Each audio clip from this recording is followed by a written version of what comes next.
ஏதோ ஒரு இடத்துல நம்ம நிரூபிக்கிறதுக்கு போராடி கொண்டே இருக்கும். அதனால நான் அடிக்கடி சொல்லுவேன், தயவு செய்து நிரூபிப்பதற்கு போராடாது. நீங்க உங்க வேலையை பாத்தீங்கன்னா நீங்க நிரூபிச்சுட்டு இருக்கீங்கிறத பத்தி நீங்க கவலைப்படவே வேண்டாம். நம்ம மனிதர்கள் அவமானப்படுத்துகிறார்கள், சங்கடப்படுத்துகிறார்கள், அதிலிருந்து ஜெயிக்க வேண்டும் என்ற எண்ணம் ஒரு வயது வரைக்கும் உங்களுக்கு இருப்பது நியாயமானதுதான், நான் இல்லைன்னு சொல்ல. ஆனா யாரையோ தோற்கடிப்பதற்காக ஜெயிக்க முயற்சிக்காதீர்கள். உங்கள் மகிழ்ச்சிக்காக நீங்கள் படியுங்கள்.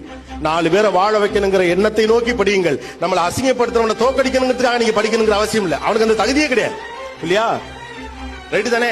உண்மையிலே நீங்கள் படிப்பின் மீது, உங்கள் வேலையின் மீது, உங்கள் எதிர்காலத்தின் மீதும் தீவிரமாக நீங்கள் இருக்கிற போது உங்களை யார் அவமானப்படுத்திக் கொண்டிருக்கிறார்கள் என்பதே உங்களுக்கு தெரியாது. ஏன்னா நீங்க அவனை கவனிக்கவே மாட்டீங்க. ஏன்னா அவனை காண்டேயத்தை முடியல, அவன் காண்டாயிருவான். ரைட்டு தானே? உங்களை காண்டேத்துறவனை பத்தி, கடுப்பேத்துறவனை பத்தி, எரிச்சல் ஊட்டுறவனை பத்தி, உங்களை நீங்க ஒளிந்து போக வேண்டும் என்று நினைக்கிறவர்களை பற்றி நீங்கள் கவலைப்படுவதை விட நீங்கள் ஜெயிக்க வேண்டும் என்று நினைக்கிறவர்களை பற்றி கவலைப்படுங்கள்.